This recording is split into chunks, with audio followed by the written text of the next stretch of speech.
Hola, Dios te bendiga. Mi nombre es Nicolás Barroso y te doy la bienvenida a la parte número 5 de nuestro estudio de el Evangelio de Marcos. En el último capítulo, la última parte, el último video, habíamos llegado al capítulo número 9 y el día de hoy vamos a continuar con el capítulo número 10. Te aviso, te cuento que estamos leyendo la NBI, la nueva versión internacional. Si no tenés la NBI, podés descargarla en tu teléfono. Hay aplicaciones como YouVersion donde podés descargar varias Biblias para acompañarnos con la lectura. Y si tenés alguna duda, te invito a que visites la página web www.logoscalogos.com con el griego, con el original en griego, para que puedas leer el interlineal para ver si tenés alguna duda que te surja con alguna palabra. Así que bueno, mis hermanos, vamos a abrir la palabra de Dios en el Evangelio de Marcos capítulo 10. Leamos juntos y dice así: Jesús partió de aquel lugar y se fue a la región de Judea y al otro lado del Jordán. Nuevamente podemos ver a Jesús que nuevamente se suben a la barca con los discípulos y cruzan nuevamente el mar de Galilea. Bien, otra vez se reunieron las multitudes y como era su costumbre les enseñaba. Versículo 2. En eso, unos fariseos se le acercaron y para ponerlo a prueba le preguntaron: ¿está permitido que un hombre se divorcie de su esposa? Jesús les dice: ¿qué les mandó Moisés? ¿Qué dice la ley? ¿No es cierto? Versículo 4. Moisés permitió que un hombre le escribiera un certificado de divorcio y la despidiera, contestaron ellos. ¿Bien? Jesús les dice: esa ley la escribió Moisés para ustedes por lo obstinados que son. Pero al principio de la creación, Dios los hizo hombre y mujer. Por eso, dejará el hombre a su padre y a su madre y se unirá a su esposa, y los dos llegarán a ser un solo cuerpo. Así que ya no son dos, sino uno solo. Por lo tanto, lo que Dios ha unido, que no lo separe el hombre. Bien, nosotros podemos ver acá que Jesús, que Dios, no está a favor del divorcio, ¿no? Él les dice: Moisés permitió que el hombre le escribiera un certificado de divorcio y la despidiera, ¿no? Y se los dice: esta ley la escribió Moisés para ustedes por lo obstinados que son. Pero nos lleva al principio de la creación. Ni siquiera dice, pero yo les digo. Dice, debido a la creación, dice, Dios hizo al hombre, hombre y mujer. Dejará el hombre a su padre y a su madre y se unirá a su esposa. ¿Bien? Y los dos llegarán a ser una sola carne, un solo cuerpo. Cuando dice se unirá a su esposa, está hablando de las relaciones en el matrimonio, relaciones sexuales. Fíjense que no dice se unirá a su novia, dicen se unirá a su esposa. El sexo está destinado al marco matrimonial y no a la unión libre.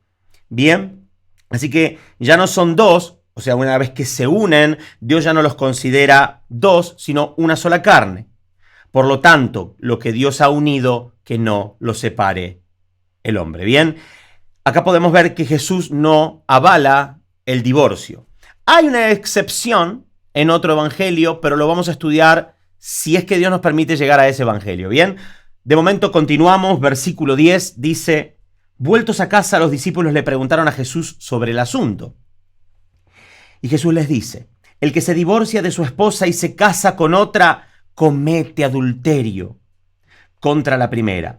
Y si la mujer se divorcia de su esposo y se casa con otro, comete adulterio. Por tanto, si vos en Cristo estabas casada o casado con una persona y te divorciaste, llevaste a la otra persona, la indujiste a cometer adulterio. Bien, técnicamente no deberías haberte divorciado, ya que Dios te considera una sola carne. ¿Qué pasa?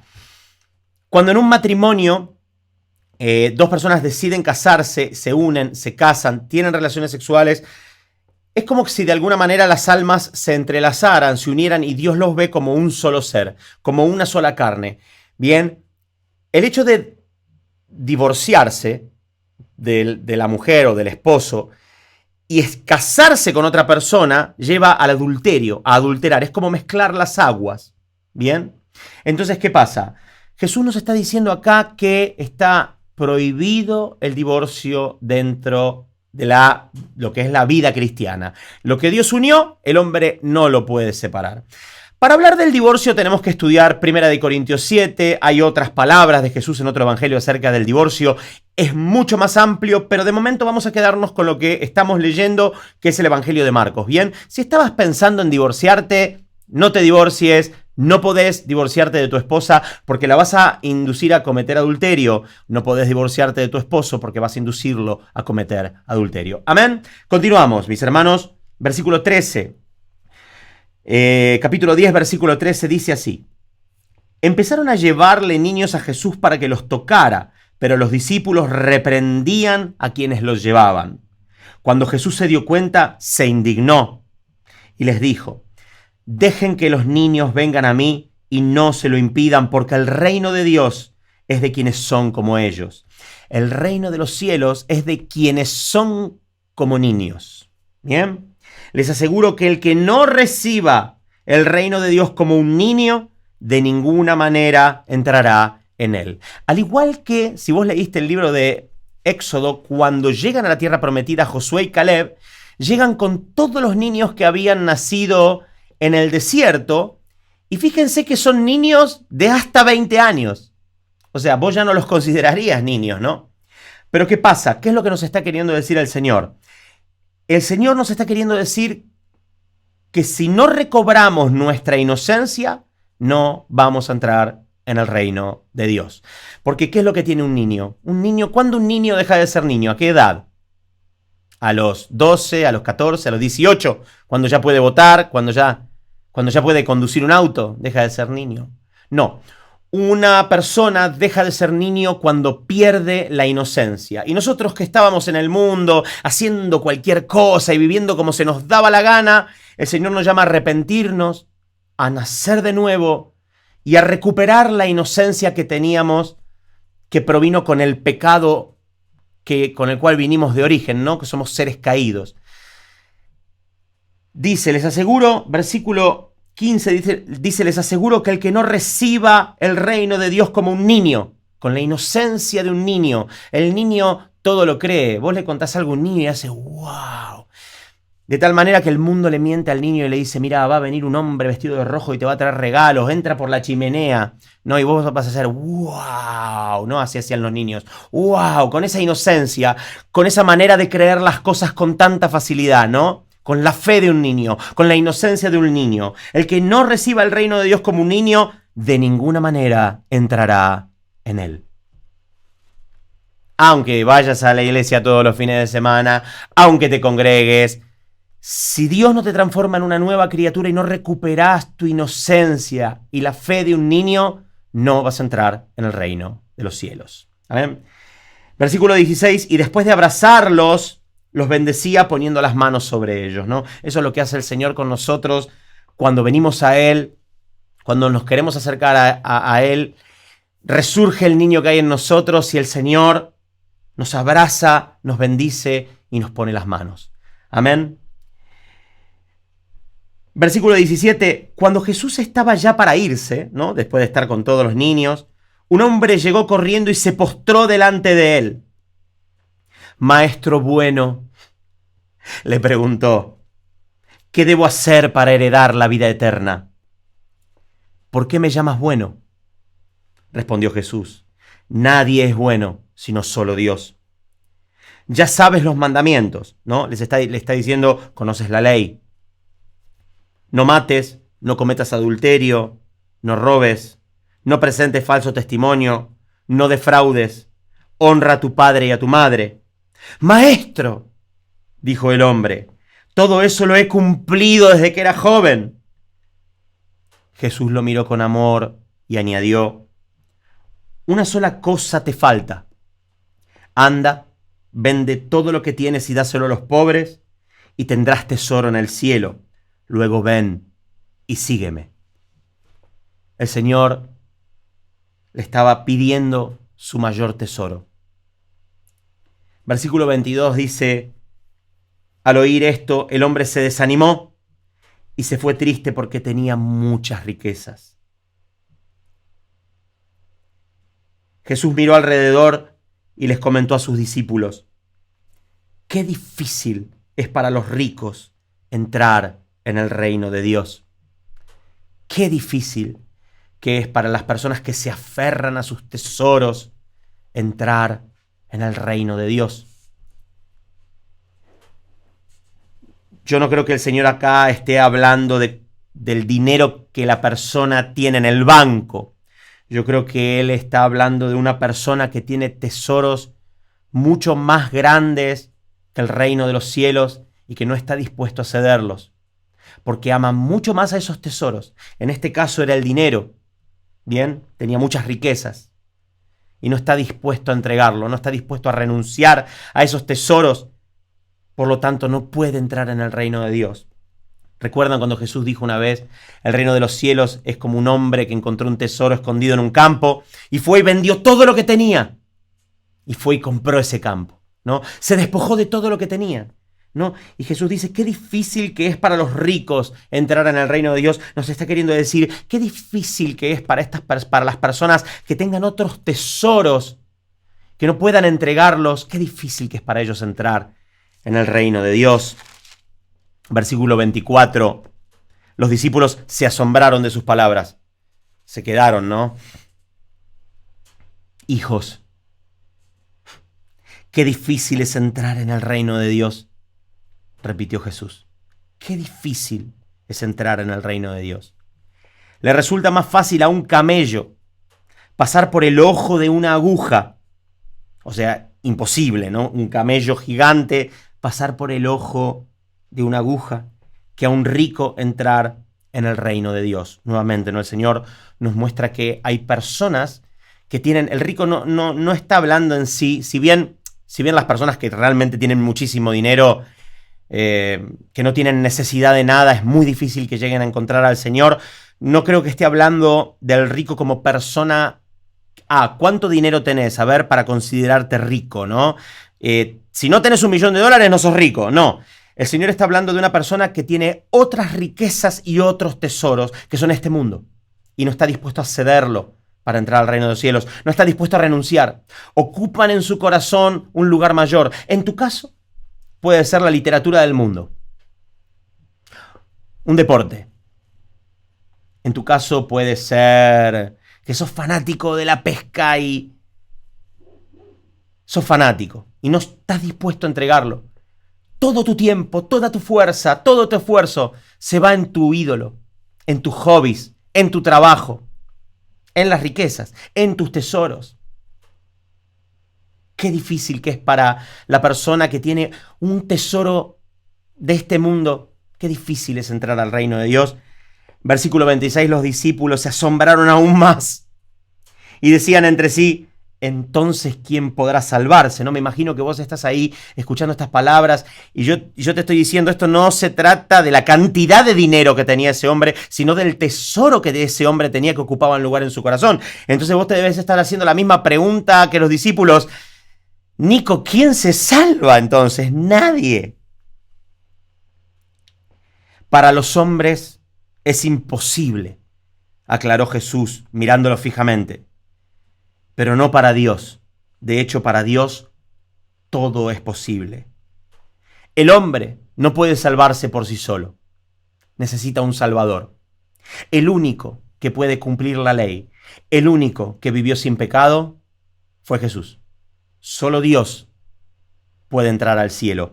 Y toda aquella persona que renuncie a sus tesoros, a los tesoros de este mundo en su corazón, que quite los tesoros de este mundo de su corazón y habite en Cristo, puede entrar al reino de Dios. Nico, ¿todo eso que estás hablando está en estas palabras? Sí. Sí. Tenemos que empezar, mis hermanos, a leer la palabra de Dios con los anteojos de Jesús, ¿no? Bueno, Jesús no usaba anteojos, pero ¿Me entendés lo que te quiero decir? No tenés que ponerte los anteojos de Jesús, pedirle al Señor, Padre, quiero leer con los ojos de Jesús tu palabra, necesito entender.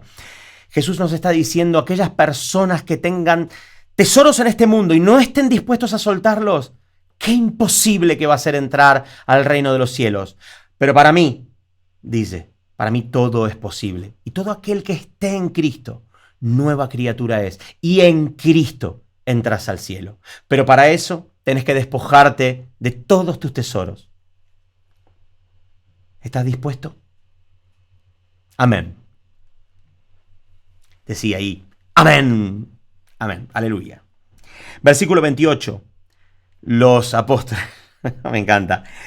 ¿Qué de nosotros que lo hemos dejado todo y te hemos seguido? Comenzó a reclamarle Pedro. Vieron que yo siempre digo, para mí es Pedro, siempre el que anda reclamando ahí, para mí siempre es Pedro. Pero bueno, ese soy yo, ¿no? Acá es Pedro. Dice, ¿qué de nosotros que lo hemos dejado todo y te hemos seguido? Comenzó a reclamarle Pedro. Les aseguro, respondió Jesús, que todo el que por mi causa y la del Evangelio, por mi causa, por la causa de Jesús y la del Evangelio, haya dejado casa, hermanos, hermanas, madre, padre, hijos o terrenos, recibirá 100 veces más, ahora en este tiempo, casas, hermanos, hermanas, madres, hijos y terrenos, aunque con persecuciones. Y en la edad venidera, la vida eterna. Pero muchos de los primeros serán los últimos y los últimos los primeros. ¿Qué nos quiere decir Jesús acá?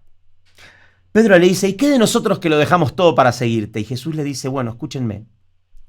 Todo el que por mi causa y la del Evangelio, por mi causa, por mi nombre,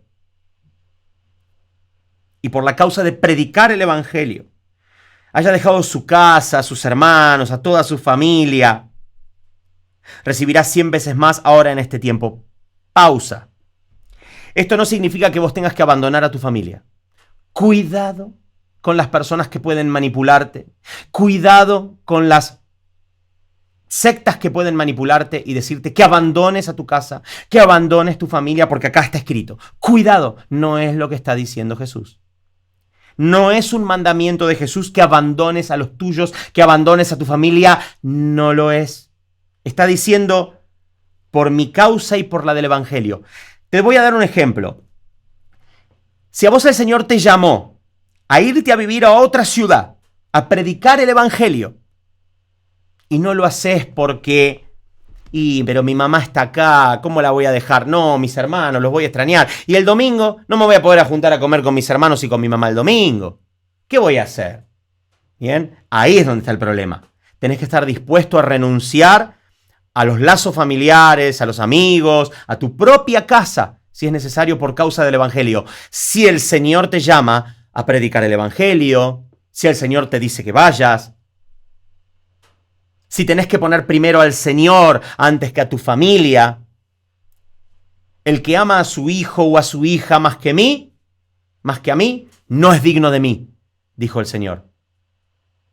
El que ama a su hijo o a su hija más que a mí, no es digno de mí. Nuevamente, si no estás dispuesto a predicarle a tu familia, porque sabes que te van a rechazar, a tus hijos, porque sabes que te van a rechazar, porque sabes que te genera conflicto en tu casa, si no estás dispuesto a hablar del Señor y le decís, bueno, no hablemos de Jesús, hijo, hija, no hablemos de Jesús, hablemos de lo que nos une. Si no estás dispuesto a predicarles el Evangelio a ellos, estás negando a Cristo. Por eso dice que todo el que por mi causa y la del Evangelio haya dejado casa, hermanos, hermanas, madre, padres, hijos o terrenos, yo los voy a recompensar. En esta vida vas a recibir hermanos, hermanas, madres, padres, casa. Te voy a contar una historia. Mira, a mí el Señor me llamó a predicar, a ir a España. Me llamó, fue un llamado muy fuerte en mi vida hace ya unos 7 años atrás, que fui a vivir a la región a Tarragona, a Cataluña, fui a Tarragona. Un lugar del que me enamoré muchísimo, y tuve que dejar a mis hermanos, de la iglesia, mis amigos, a mi mamá. Tuve que dejarlo todo, mi casa, todo. Allá no tenía a nadie prácticamente. Tenía un par de conocidos y tuve que dejarlo todo. Allá el Señor me rodeó de hermanos, no muchos, pero me rodeó de hermanos. Hubieron personas que ocuparon el rol de papá y mamá. Me dio donde habitar, me dio unos lugares increíbles. El Señor me cuidó. Después me llamó a irme de España y a dejarlo todo nuevamente para volver a mi país. Y lo dejé. Y el Señor nuevamente cumplió su promesa. Y me dio hermanos, hermanas, madre, padre. Mucho más de lo que yo tenía antes. La palabra se cumple y es real. Miren, pero dice, aunque con persecuciones. Todo aquel que quiera vivir una vida piadosa va a ser perseguido. Y cuando digo persecuciones, no me estoy refiriendo que te pase lo que le pasaba a los cristianos en la época de Roma. Puede llegar a ocurrir, claro que sí, pero que los buscaban a los cristianos para cortarles la cabeza. No, te estoy hablando de que las personas que te rodean te van a rechazar por predicar a Cristo, por ser un varón, una varona en Cristo Jesús, por ser un varón, una mujer de Dios. Vas a ser perseguido, vas a ser rechazado, vas a ser vituperado. Pero gloria a Dios porque recompensa hay en el cielo. Amén. Dice, no solamente acá, dice, y en la edad venidera, o sea, la edad venidera, cuando yo venga, la vida eterna. Todo aquel que haya dejado por mi causa a sus propios hijos, a su propia madre, recibirá en esta vida 100 veces más y la vida eterna. Amén. Y dice, pero muchos de los primeros serán últimos y los últimos primeros. ¿Por qué dice esto? Miren esto. Muchos de los primeros serán últimos y los últimos primeros. ¿Quiénes fueron los primeros? El pueblo de Israel. Son los herederos de la promesa, la descendencia de sangre de Abraham, ¿no? ¿Y por qué lo dice? Por el joven rico. Dice, todo esto que vos me estás pidiendo, ama a los enemigos, ama a tu prójimo, honra a tu padre, a tu madre, los mandamientos. Yo los cumplo desde que soy pequeño, de hace mucho. A ellos son herederos de la promesa desde antes de que vos tuvieras una Biblia. Ellos nacen con la palabra de Dios en la mano. A ellos les vino la salvación vino por los judíos, ¿no? Por eso dice, pero muchos de los primeros serán últimos. Y los últimos, los gentiles, los primeros. El Señor está uniendo lo que pasó con el joven rico y dicen, miren, este ejemplo. El joven rico ya venía obedeciendo mis mandamientos, se acerca a mí, le digo que deje su tesoro mayor, no lo hace. Pero los gentiles, o a quienes yo estoy llamando en tiempos de la gracia, ellos sí renuncian a todo. Ellos van a ser los primeros. A los judíos, a quienes se les apareció el Mesías y lo rechazaron, a los primeros serán los últimos. Pero los últimos, todos aquellos que crean en mí, serán los primeros. Amén. ¿Lo entienden? Seguimos. Versículo 32. Seguimos en el capítulo 10, versículo 32. Y dice así. Iban de camino subiendo a Jerusalén y Jesús se les adelantó. Los discípulos estaban asombrados y los otros que venían detrás tenían miedo. Pausa.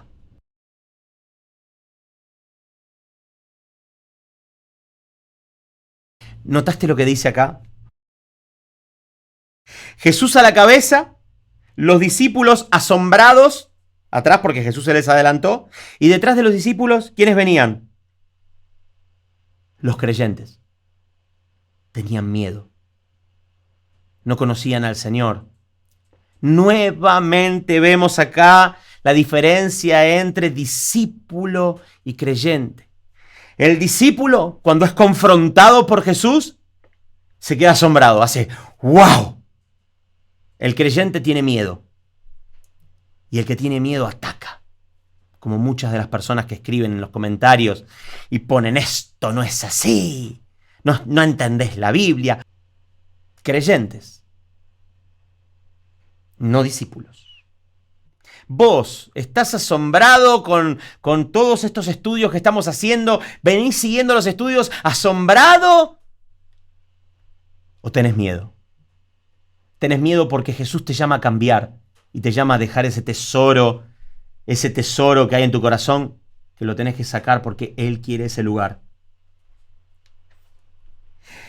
Hablando de Jesús, dice de nuevo, seguimos en el versículo 32, de nuevo tomó aparte a los 12, los tomó aparte, se llevó a sus discípulos, los separó de los creyentes y comenzó a decirles lo que iba a suceder. Fíjense que Jesús le contaba a sus discípulos lo que iba a pasar y se los repetía, y se los avisaba, y se los avisaba. Versículo 33, ahora vamos rumbo a Jerusalén y el Hijo del Hombre será entregado a los jefes de los sacerdotes y a los maestros de la ley. Ellos lo condenarán a muerte y lo entregarán a los gentiles. Se burlarán de él, le escupirán, lo azotarán y lo matarán. Pero a los 3 días resucitará. Jesús les está contando a sus íntimos lo que le iba a acontecer. La historia la conocemos todos, ¿no? Fíjense que hasta lo escupieron. Versículo 35. Se le acercaron Jacobo y Juan, hijos de Zebedeo. Maestro, le dijeron, queremos que nos concedas lo que te vamos a pedir. ¿Qué quieren que haga por ustedes? Les dice Jesús, ¿no? Concédenos que en tu glorioso reino uno de nosotros se siente a tu derecha y el otro a tu izquierda. Los discípulos no entendían nada, los discípulos estaban esperando que Jesús se convierta en el rey David y querían estar sentados en el trono de Israel, gobernando las ciudades de Israel, los reinos. No entendían nada, ¿no? Y Jesús les dice, no saben lo que están pidiendo. ¿Pueden acaso beber el trago amargo de la copa que yo bebo? ¿O pasar por la prueba del bautismo con el que voy a ser probado? Sí podemos, le respondieron, ¿no? Jacobo y Juan. Jesús les dice, ustedes beberán de la copa que yo bebo y pasarán por la prueba del bautismo con el que voy a ser probado, pero el sentarse a mi derecha o a mi izquierda no me corresponde a mí concederlo. Eso ya está decidido, eso ya es una realidad. Primero, ¿se acuerdan cuando Jesús dijo, Padre, si puedes, aparta de mí esta copa? El Señor no le estaba diciendo, Padre, si puedes, que no me latiguen, que no me peguen, que no me crucifiquen. No. La copa, beber de la copa representa cargar con el pecado. Es Jesús cuando recibió en sí todo el pecado del mundo. ¿Bien? Y eso lo llevó a sudar gotas de sangre. ¿Se acuerdan? Cuando Jesús le dice, Padre, aparta de mí esta copa, no le está diciendo, Señor, que los romanos no me crucifiquen. Le está diciendo, por favor, no quiero experimentar el pecado, te lo suplico. No quiero experimentar el pecado. Por eso Jesús acá les dice, ustedes beberán de la copa que yo bebo. Ustedes tendrán una gran lucha contra el pecado. Les está diciendo, ¿no? Y les dice, y pasarán por la prueba del bautismo con el que voy a ser probado. ¿Qué prueba del bautismo, Señor? ¿Se acuerdan lo que dijo Juan el Bautista? El que viene detrás, yo los bautizo con agua, pero el que viene detrás de mí los bautizará con Espíritu Santo y fuego. La cruz, todo su sufrimiento y todo su dolor, fue el bautismo con el que Cristo fue probado. Les estaba diciendo, ustedes quieren sentarse a mi izquierda y a mi derecha, no tienen ni la menor idea de lo que están haciendo. A ver, les dice, ustedes pueden luchar contra el pecado como yo voy a luchar contra el pecado. ¿Pueden acaso atravesar la prueba de fuego y dar la vida? Ser crucificados, dar la vida. No es que fueron crucificados, pero tuvieron que morir. Como Jesús tuvo que morir. Sí podemos. Le dice, bueno, ustedes van a tener su lucha contra el pecado y van a tener que morir, van a tener que tomar su cruz y seguirme. Pero sentarse a mi izquierda y a mi derecha, eso ya está decidido. ¿Bien? Versículo 41, los otros 10 al oír la conversación se indignaron contra Jacobo y Juan. Le dijeron, ¿ustedes quién se creen que son? Pará, ¿cómo ustedes dos sentarse a derecha e izquierda? ¿Y nosotros qué? Pedro le dice, yo le presté la barca para... ¿Y vos quién te crees que sos? No, pero... Con nosotros sube al monte, conmigo también, dice Pedro. Bueno, no estaban discutiendo, ¿no? Me imagino la discusión ahí, una de peleas, no entendían nada porque, claro, pensaban que Jesús iba que su reino era de este mundo. No sabían que el Señor estaba hablando de la eternidad. Entonces Jesús los llama, ¿no? Nuevamente y les dijo, me encanta la paciencia del Señor. Como ustedes saben, todo lo que dijo Jesús es tremendo, pero esto es maravilloso. Todo es maravilloso, pero esto es muy maravilloso. A mí me gusta mucho. Es uno de los pasajes favoritos. Jesús dice, como ustedes saben, los que se consideran jefes de las naciones oprimen a los súbditos y los altos oficiales abusan de su autoridad. ¿No? Dice, como ustedes saben, los que se consideran presidentes oprimen a los súbditos y todos aquellos que tienen cargos importantes abusan de su autoridad, ¿no? ¿Te suena? Pero entre ustedes no debe ser así. ¿Entre ustedes quién? Entre ustedes mis hijos. Cuando estén juntos, como hermanos. Entre ustedes no debe ser así. Al contrario, el que quiera hacerse grande entre ustedes deberá ser su servidor. El que quiera hacerse grande entre todos ustedes, el más reconocido, todo, tiene que ser el esclavo de los demás, tiene que servir a sus hermanos. Y el que quiera ser el primero, deberá ser esclavo de todos. Y el que quiera ser pastor, el líder, el que está a la cabeza de una congregación, debe ser el esclavo de todos. Nada que ver con la realidad, ¿no? En una congregación de creyentes, en una iglesia, el que quiera ser el primero, el que quiera ser la cabeza, el que quiera ser el pastor, debe ser el esclavo del resto de la congregación. Eso significa, porque miren esto.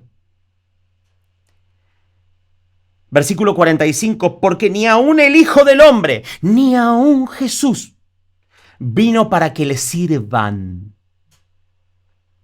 sino para servir y para dar su vida en rescate por muchos. Si vos querés ser pastor, si vos sos pastor, tenés que ser esclavo de toda la congregación. No permitas que nadie te sirva, pastor. Sos vos el que tiene que servir a las ovejas. Sos vos el que tiene que servir a los demás. Porque ni Jesús vino para que le sirvan, sino Él vino a servir a los demás y a dar su vida, como vos deberías dar tu vida, en rescate por muchos. El puesto que vos tenés de pastor, el puesto de autoridad que vos tenés en tu iglesia, no es para que te enseñorees de la gente. Es para que des tu vida en rescate por muchos. Obviamente, Jesús es el único que dio su vida en la cruz. Ya lo sé. Pero yo te estoy hablando del día a día en la vida del cristiano. Deberías vivir para las personas que Dios te dio. Vos sos el que tiene que acomodar las mesas. Vos sos el que tiene que abrir la puerta, no un ujier que te sirve y te dice, pastor, le preparo el salón. Vos sos el que tiene que comprar las cosas en la iglesia para limpiar. Vos sos el que tiene que ocuparse de la música. Vos. Y no tener a la gente bajo la excusa de servicio a Dios, trabajando gratis para vos.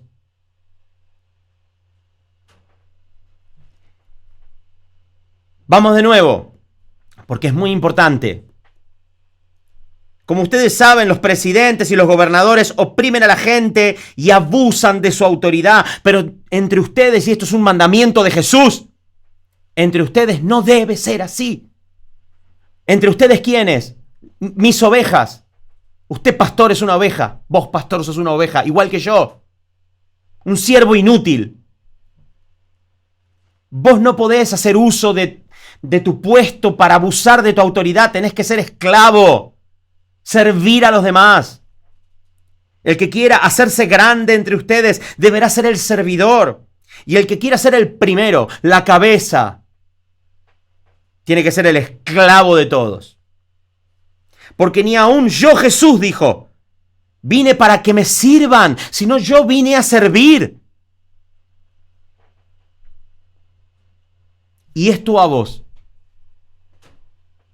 te tiene que mostrar como ejemplo quién debería ser tu cabeza. ¿Qué tipo de hombre debes buscar para que sea cabeza tuya de tu congregación? Esto te da una pauta de cómo realmente Jesús nos pide que seamos como iglesia, como pueblo de Dios. Cómo debemos vivir, cómo debe una congregación manejarse. Pero en el día a día lo que nosotros vemos, nada que ver con esto. Nada que ver. Y es una vergüenza total. Pero ya nos decía Pedro en 2 de Pedro 2:2, en el pueblo de Israel hubo falsos maestros, y también entre ustedes habrá falsos maestros que introducirán herejías destructivas al extremo de negar al Señor que los rescató. Muchos los seguirán en sus prácticas vergonzosas. Ya me estoy saltando otro libro. Seguimos. Versículo 46. Perdón, repito, el que quiera ser el primero tiene que ser el esclavo de todos. Versículo 46. Después llegaron a Jericó. Más tarde salió Jesús de la ciudad acompañado de sus discípulos y de una gran multitud. Un mendigo ciego llamado Bartimeo, el hijo de Timeo, estaba sentado junto al camino. ¿Estaba en el camino? No. Estaba sentado junto al camino. Al oír que el que venía era Jesús de Nazaret, se puso a gritar: ¡Jesús, hijo de David, ten compasión de mí! Muchos lo reprendían para que se callara. ¡Shh, cállate! ¡Shh, no molestes! Pero él se puso a gritar aún más: ¡Hijo de David, ten compasión de mí! Jesús se detuvo y dijo: llámenlo. Así que llamaron al ciego. ánimo, ánimo, le dijeron, levántate, te llama. Vamos, vamos, levántate. Él, el Bartimeo, el ciego, arrojando la capa, dio un salto y se acercó a Jesús. ¿Qué quieres que haga por ti?, le preguntó. Rabí, quiero ver, respondió el ciego. Puedes irte, le dijo Jesús, tu fe te ha sanado.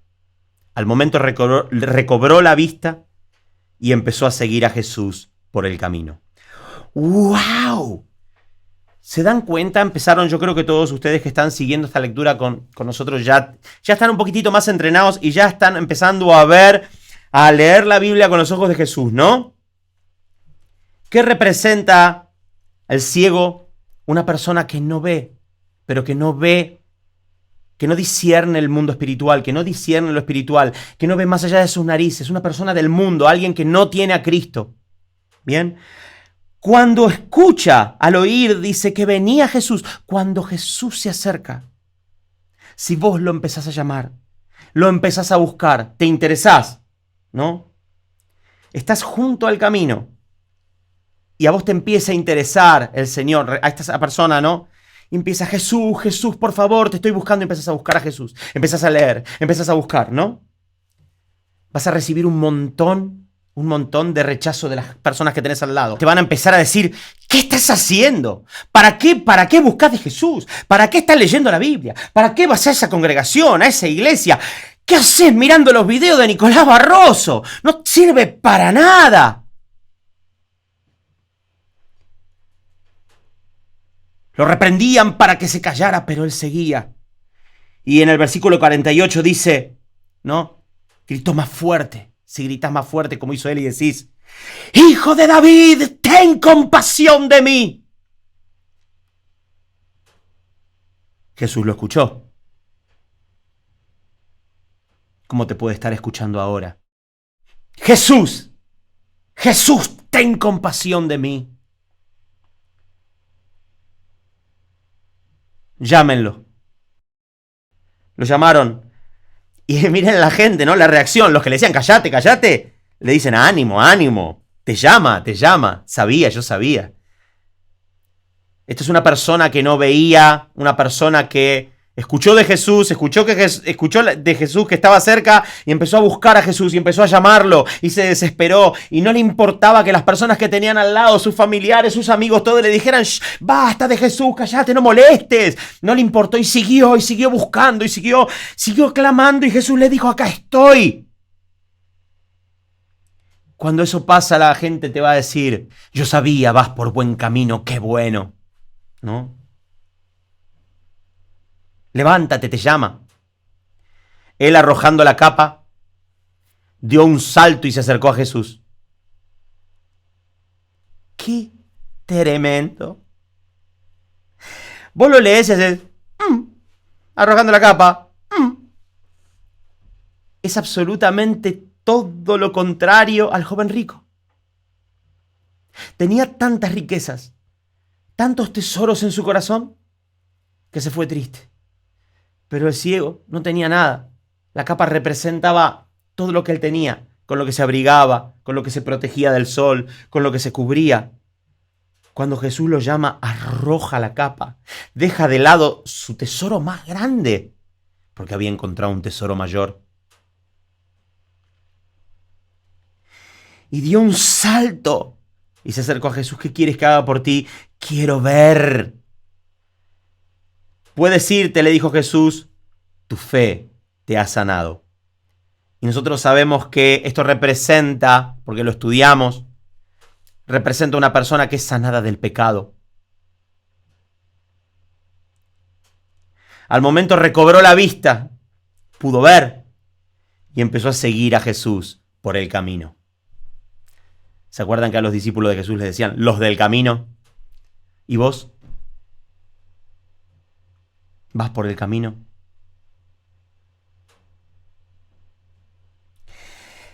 Mis hermanos, pasamos al capítulo 11. ¡Wow! Parece lento, pero va volando este estudio. Dice, cuando se acercaban a Jerusalén y llegaron a Betfagé y a Betania, junto al monte de los olivos, Jesús envió a 2 de sus discípulos con este encargo. Vayan a la aldea que tienen enfrente, tan pronto como entren en ella, encontrarán atado un burrito en el que nunca se ha montado nadie. Desátenlo y tráiganlo acá. Y si alguien les dice, ¿por qué hacen eso? Díganle, el Señor lo necesita y enseguida lo devolverá. Yo escuché un montón de predicadores decir cualquier tontería, enseñar cualquier cosa, decir que era bueno tener auto 0 kilómetros porque Jesús estaba montando en un burrito que nadie había montado, entonces el burrito era 0 kilómetros. No, amigo, deja de escuchar a esa gente que te enseña esas cosas. Acá Jesús está cumpliendo una profecía. Él está diciéndole a todo Israel, yo soy el rey que viene montado en un burrito. Él tomó este burrito para cumplir la profecía, para que lo reconocieran como el rey de Israel. Versículo 4. Fueron, encontraron un burrito afuera en la calle atado a un portón y lo desataron. ¿No? Entonces algunos de los que estaban allí les preguntaron, ¿qué hacen desatando al burrito? Ellos contestaron como Jesús les había dicho y les dejaron desatarlo. ¡Wow! Cuando obedeces a Dios, te pueden llegar a ocurrir las cosas más maravillosas que jamás viste en tu vida. No significa que vos vayas a agarrar un coche que está ahí parado y lo agarre, el Señor me lo pidió porque tengo que ir a predicar. No. Pero qué bueno que es obedecer a Jesús, ¿no? Pasan cosas realmente maravillosas como esta, ¿no? Lo dejaron. Le llevaron pues el burrito a Jesús, luego pusieron encima sus mantos y él se montó. Muchos, ¿no? A medida que Jesús iba avanzando, muchos tendieron sus mantos sobre el camino, otros usaron ramas que habían cortado en los campos. Tanto los que iban delante como los que iban detrás gritaban, ¡Hosana! Bendito el que viene en el nombre del Señor. Bendito el reino venidero de nuestro padre David. Hosana en las alturas. ¿no? Así entró Jesús a Jerusalén, la entrada triunfal, montado en un burrito, cumpliendo una profecía. Jesús entró en Jerusalén y fue al templo. Después de observarlo todo, como ya era tarde, salió para Betania con los 12. Al día siguiente, ahí Jesús lo que hizo fue cumplir una profecía, decirle a todo Israel: yo soy el rey que ustedes estaban esperando. Versículo 12, al día siguiente, cuando salían de Betania, Jesús tuvo hambre. Viendo a lo lejos una higuera que tenía hojas, fue a ver si hallaba algún fruto. Cuando llegó a ella, solo encontró hojas, porque no era tiempo de higos. Miren lo que le dice Jesús a la higuera, ¿no? Nadie vuelva jamás a comer fruto de ti, le dijo a la higuera, y lo oyeron sus discípulos. Llegaron pues a Jerusalén, Jesús entró en el templo y comenzó a echar de allí a los que compraban y vendían. Ok, stop.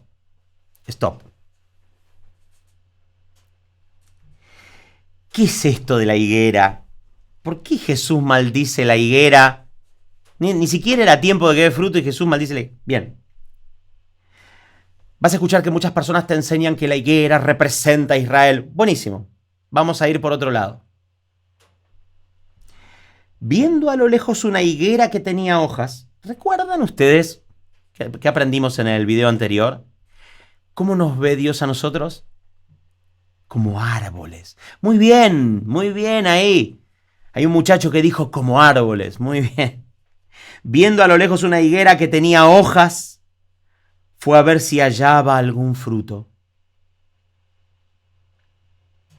Cuando llegó a ella solo encontró hojas porque no era tiempo de higos. El Señor nos ve a nosotros como árboles y en un momento Él puede acercarse a tu vida buscando fruto. Y más vale que lo encuentre. Muchas personas dicen, porque no era tiempo de higos, ¿no? Dice, obviamente, ¿no? Muchas personas dicen, no entiendo por qué se come no tiempo. La higuera, cuando está en lo natural y tiene todo el follaje completo, el follaje abierto, si vos te acercás antes de que dé el fruto, tiene como unos granitos chiquititos, así que son los frutitos. Y ya se puede ver que esa higuera va a dar fruto. En este caso, ni esos frutitos chiquititos tenía. Entonces Jesús maldijo a la higuera. ¿Bien? Todo árbol, ¿se acuerdan Juan el Bautista? Todo árbol que no dé fruto será, el hacha está puesta a raíz de los pies y todo árbol que no dé fruto será cortado y arrojado al fuego. Esto es lo mismo. Es Jesús llegando a la vida de una persona esperando a ver fruto, ¿no? Y no lo encuentra. Qué triste que sería que el Señor llegue a tu vida y no vea fruto, ¿no? Por ahí vos estás pensando, no. Dice, no. Hay tiempo, sí. Me quedan muchos años de vida todavía. Me quedan muchos años de vida, no es tiempo de fruto ahora. Pero el Señor quiere ver fruto ahora. Y se acerca a tu vida y no tenés fruto. Otra cosa que podemos observar acá. De lejos, todos somos árboles, ¿no? De lejos, todos parecemos cristianos. De lejos, todos parecemos discípulos de Jesús. El fruto se ve de cerca. Cuando te acercás a una persona, por su fruto lo conoceréis. El fruto se ve de cerca. De lejos se ven árboles frondosos. Pero a mí no me importan las hojas. Yo no soy una vaca que come hojas. No me importan las hojas. A mí no me importan las hojas. A mí me importa el fruto. Y el fruto se ve de cerca. Por eso dice, viendo a lo lejos una higuera que tenía hojas, de lejos pareciera que tenés fruto. Fue a ver si hallaba algún fruto y cuando llegó a ella, solo encontró hojas. Porque no era tiempo de higos. Que no te pase. De lejos todos parecemos discípulos, pero cuando te acercas a una persona, ahí se ve si hay fruto o no hay fruto. Versículo 15. Llegaron pues a Jerusalén, Jesús entró en el templo y comenzó a echar de allí a los que compraban y vendían. Volcó las mesas de los que cambiaban dinero y los puestos de los que vendían palomas, y no permitía que nadie atravesara el templo llevando mercancías. También les enseña con estas palabras: ¿no está escrito: mi casa será llamada casa de oración para todas las naciones? Pero ustedes la han convertido en una cueva de ladrones. Cuando Jesús viene a tu vida como un rey, el rey más humilde y más maravilloso que existe, y entra a tu templo, que es tu cuerpo, saca el látigo y empieza a echar afuera a los mercaderes, a los vendedores, todo lo que es del mundo, toda la suciedad, la empieza a echar afuera, tira las mesas, limpia el templo. Mi casa tiene que ser llamada casa de oración. La presencia de Dios tiene que habitar acá. Ustedes han convertido la han convertido en cueva de ladrones. Y el Señor llega a tu vida, entra con el látigo y echa todos los ladrones de adentro: la mentira, el egoísmo, el ego, la envidia, la fornicación, la avaricia, la inmundicia. El templo representa tu templo. Cuando el rey entra en tu vida y te hace libre. Versículo 18. Los jefes de los sacerdotes y los maestros de la ley lo oyeron y comenzaron a buscar la manera de matarlo, pues le temían, ya que toda la gente se maravillaba con sus enseñanzas. Cuando cayó la tarde, salieron de la ciudad. Qué tremendo trabajo está haciendo Jesús en tu vida. Y si todavía no lo hizo, hace lo mismo que hizo Bartimeo. Jesús, ten compasión de mí. Jesús, ten compasión de mí. Y si el Hijo los libera, serán verdaderamente libres. Versículo 20. Por la mañana, al pasar junto a la higuera, vieron que se había secado la raíz, se había secado de raíz. Pedro, acordándose, le dijo a Jesús: Rabí, mira, se ha secado la higuera que maldijiste. Tengan fe en Dios, respondió Jesús. Les aseguro que si alguno le dice a este monte: quítate de ahí y tírate al mar, creyendo, sin abrigar la menor duda de que lo que dicen sucederá, lo obtendrá. El Señor nos está llamando a elevar nuestra fe. Como dijimos en el video anterior, si no lo viste, anda a mirarlo. Anda a mirar los videos anteriores si no los viste. Después venía este. Ese monte representa un gran obstáculo en tu vida. Si tuvieras la fe tan grande como un granito de mostaza y le dijeras a ese monte: quítate y échate al mar, sin abrigar la menor duda, lo obtendrás. ¿Lo crees? Versículo 24. Por eso les digo, crean que ya han recibido todo lo que estén pidiendo en oración y lo obtendrán. Y cuando estén orando, si tienen algo contra alguien, perdónenlo, para que también su Padre que está en el cielo les perdone a ustedes sus pecados. Primero, si hay un monte en tu vida, anda ahí en tu casa, abrí las ventanas y decile: quítate de mí y échate al mar, sin dudar en lo absoluto. Y lo que estás esperando, lo obtendrás. El que tiene oídos para oír, oiga.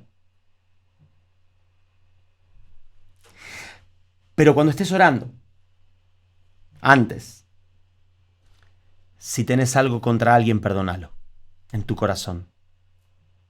El perdón es para vos, no es para la persona que te hizo daño. No perdonar a alguien es igual que sostener un carbón caliente en la mano y quemarse. ¿Cómo me quema este carbón? Me quema. Estoy enojado, me quema este carbón. Tenés que tirarlo. Perdón. Cuando vos perdones a tu papá, a tu mamá, cuando vos perdones al que te hizo daño, puedes hacerlo ahora en este momento mientras escuchas este video. Señor, yo perdono a mi papá. Señor, yo perdono a mi mamá. Cuando vos perdones, cuando sueltes ese carbón, para que no te consuma. Vas a sentir un alivio y una paz tremenda. Le vas a sacar una sonrisa a Dios y Él te va a perdonar a vos tus pecados.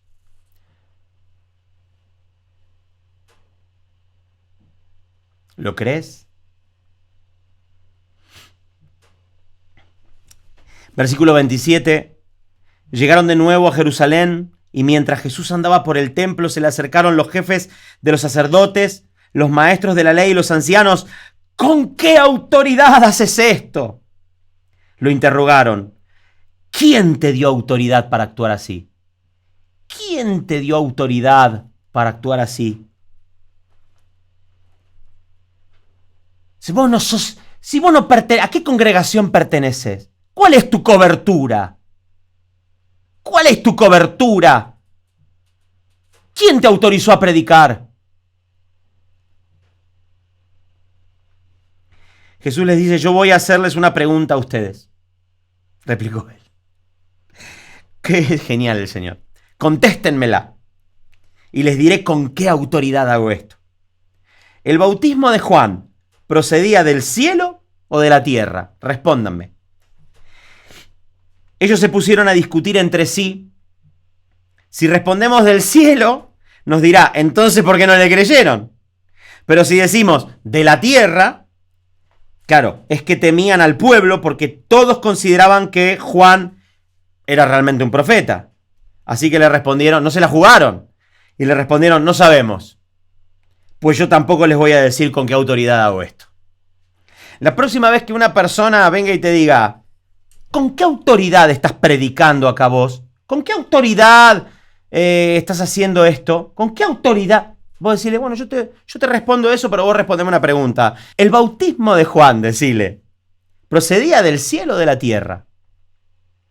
Y ahí le vas a estar mostrando a esta persona que te está haciendo esta pregunta tan como un fariseo, le vas a estar demostrando que está completamente fuera de lugar, al igual que como lo estaban los fariseos en la época de Jesús. Cuando alguien venga a cuestionarte por qué estás predicando, ¿quién te dio esa autoridad? ¿Con qué autoridad haces esto? Yo te voy a hacer otra pregunta. ¿El bautismo de Juan era del cielo o de la tierra? Si conoce las Escrituras, te va a pedir perdón. Y si no, gloria a Dios.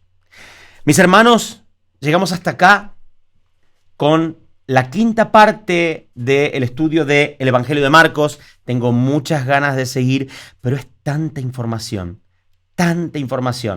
que realmente tenemos que ir de a poco. Así que bueno, nos vemos el fin de semana que viene con otro video. Espero que este video te haya bendecido. Si tenés alguna duda, escribir acá en los comentarios. No entiendo tal cosa. Quisiera saber tal otra. Y te invito a que te adelantes en la lectura. Así si había cosas que no entendías cuando las leamos, tal vez el Señor pueda responderte. Amén. Mis hermanos, nos vemos el fin de semana que viene con otro video. Y que Dios te bendiga.